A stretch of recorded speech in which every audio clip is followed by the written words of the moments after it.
1 Samuel chapter 28. During those days, the Philistines gathered their armies for war against Israel. Achish said to David, "You must surely come with me to battle, you and your men." David responded to Achish, "You will soon see what your servant can do." Achish then declared to David, "I will appoint you as my personal bodyguard for life." At that time, Samuel had passed away, and all Israel had mourned and buried him in Ramah, his hometown. Saul had rid the land of those who practiced divination and sorcery. The Philistines assembled and camped at Shunem, while Saul gathered all Israel and camped at Gilboa.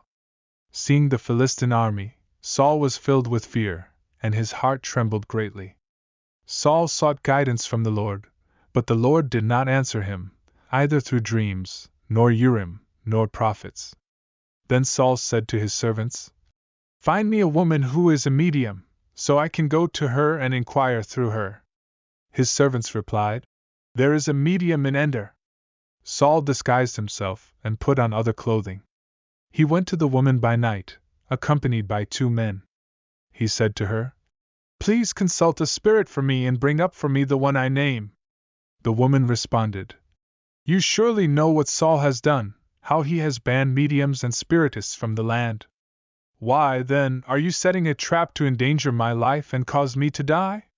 Saul swore to her by the Lord, "As surely as the Lord lives, you will not be punished for this." The woman inquired, "Whom should I bring up for you?" He said, "Bring up Samuel for me." When the woman saw Samuel, she cried out with a loud voice, and she said to Saul, "Why have you deceived me? You are Saul." The king said to her, "Don't be afraid. What do you see?"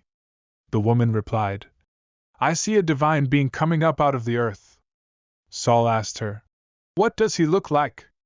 She said, "An old man is coming up, and he is wrapped in a robe." Saul realized it was Samuel, and he bowed face down. Samuel said to Saul, "Why have you disturbed me by bringing me up?" Saul replied, "I'm in great distress. The Philistines are fighting against me, and God has turned away from me. He no longer answers me, either through prophets or dreams. So I have called on you to tell me what to do." Samuel said, "Why do you ask me, since the Lord has turned away from you and has become your enemy? The Lord has done just as he spoke through me. He has torn the kingdom from your hand and given it to your neighbor David. Because you did not obey the Lord and did not carry out his fierce wrath against the Amalekites, the Lord has done this to you today. The Lord will also hand over Israel, along with you, into the hands of the Philistines.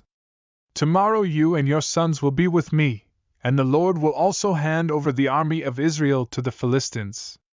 Saul immediately fell full length on the ground and was terrified because of Samuel's words. He had no strength left because he had not eaten anything all day and night. The woman approached Saul, saw that he was greatly troubled, and said to him, "Look, your maidservant has obeyed your voice. I took my life in my hands and carried out the words you spoke to me. Now please listen to your maidservant, and let me set before you a bit of bread that you may eat and gain strength for your journey." But he refused, saying, "I will not eat." However, his servants, as well as the woman, urged him, and he listened to their voices. So he got up from the ground and sat on the bed. The woman had a fattened calf in the house, and she quickly slaughtered it. She also took flour, kneaded it, and baked unleavened bread.